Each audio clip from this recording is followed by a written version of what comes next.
Lwaki nakusigazaawo sookera ddala kwe kwebaza nabeera ne mami ono nga tunoonya akalulu tu Southern 11 oba ne tuddamu ne tunoonya oba akaddi nga tubeera naye naye namuyigako ekintu kimu nga hasila nali nnyimba mu bbaala ye nga yasolooza ku mulyango ate yalonda amacupa ate yatereza abalwana bannaye mumukubire mu ngalo. That's a hustler. Yalinga asolooza sente ku mulyango ate namala nalonda amacupa abantu tebagalinnya aye namala n'ataasa abalwana. Man, mwongere kungaliza amanyi. That's a hustler. And I'm so inspired by hustlers because I'm a hustler. So mami, ekirala nga bw'oli nti gwe Ssaabaminisita gwakulira baminisita bonna mu ggwanga lino. Ate gwe buli boosi wa buli security, gwe boosi wa buli muntu. Tuyina stage eri, tuyina eno. Abantu abamu baavudde wala. Badde njagala tubakubire kafuta badde mpaka wanga 10.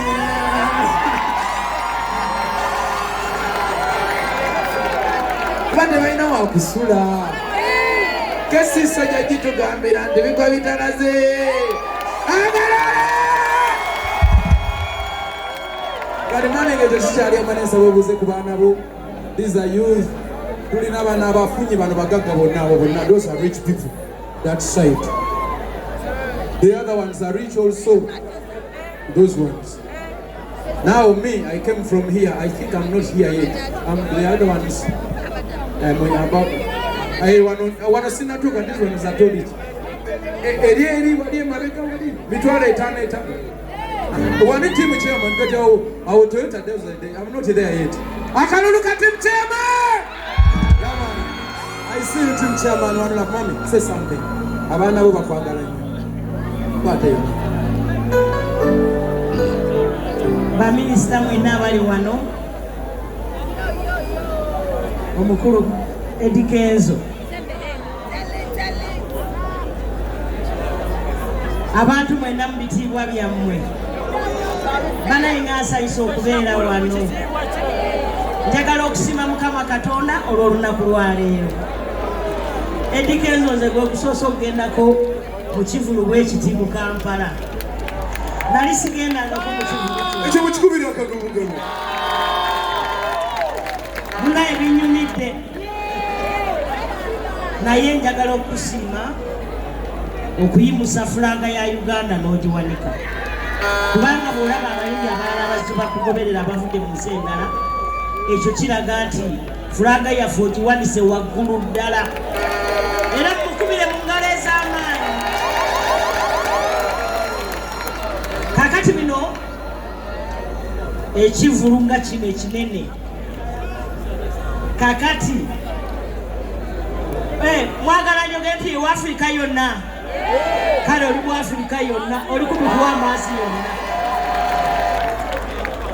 Nze Kenzo namumanya 2011 nga bwe mumanyi ebyensi eno, namupangisaako ajje akubire kubanga abavubuka bamunsaba, ate nange yajjanga nnyo okunyambako mu biseera by'obululu. Kale twaloonya akalulu ka 2011, 2016 n'akajuzi 2020. Abadde muntu wange wa bulijjo. Abayimbi bonna mu Uganda mbadde mbakozesa, naye njagala okusiima Eddy Kenzo okubeera mu mbeera eza muntu wa bulijjo. Ekyo kikulu nnyo. By the way, nange ndi muntu wa bulijjo nga bwe mundaba, ate sijja kukyusa. Amen. Naye njagala mbatuusaako okulamusa okuva eri pulezidenti w'eggwanga, Pulezidenti Yoweri Kaguta Museveni. Akalulu! Akimanyi nti ndi wano abaagala nnyo bannayuganda. Emirembe gino gye twagala abantu bagyeyagaliremu, ate bakole ebintu byabwe, abantu beeyagalire mu Uganda wano. Tetujja kukkiriza muntu yenna alemesa bannayuganda okukulaakulana n'okweyagala. Kakati nga bwe mukimanyi nti nze ndi leader of government business. Obadde oyagalako masaawa meka? Mame nga 10 oba 11. Bana abaana bavudde wala. Atuwepate! Mame, ina Stuart and Road. Kakati kamala okwebuuzaako kubanga sekirite y'abantu bano kikulu nja kukubira kasimu nkubuulire naye tagala bukyakale mudigide nze binyumidde olwaleero bayirawe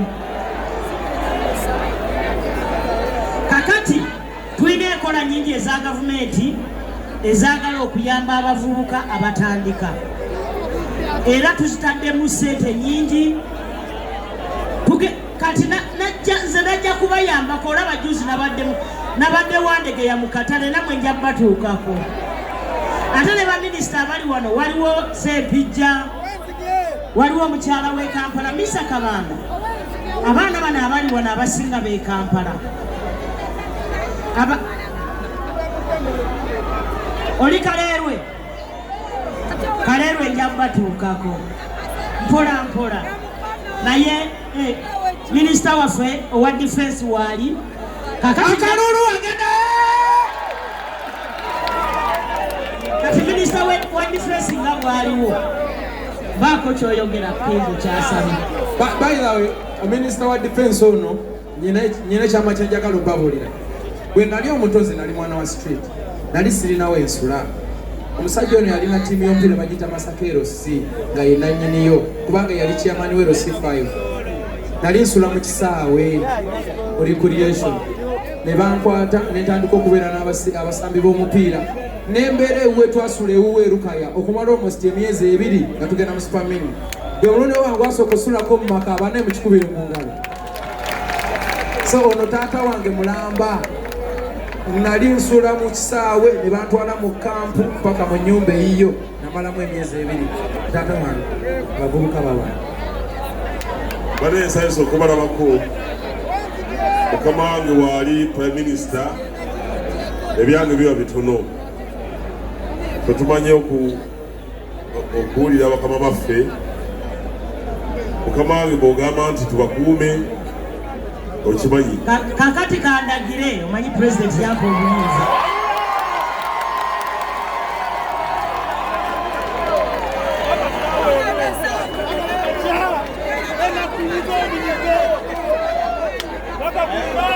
bane kale mugende paka saawa 9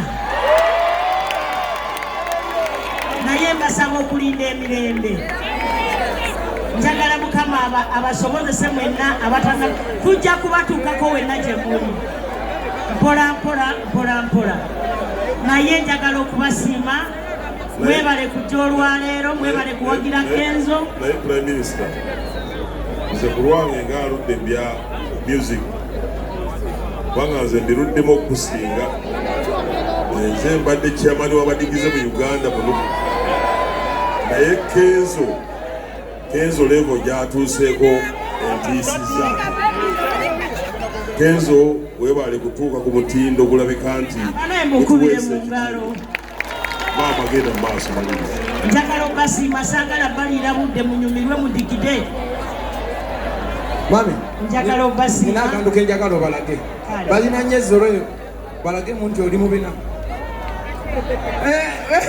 balina nnyo ezzalawaabo naye onaakuba ndi mukubi wa bikonde ojja okimanyi nti nkuba jangu wano osobola okujja wano omukwateko oyo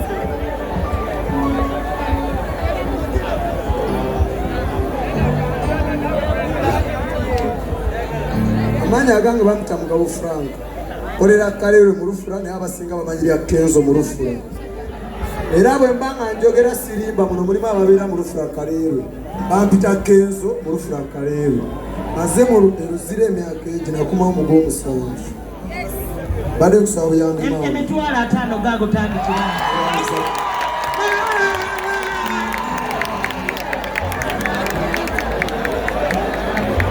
bewaka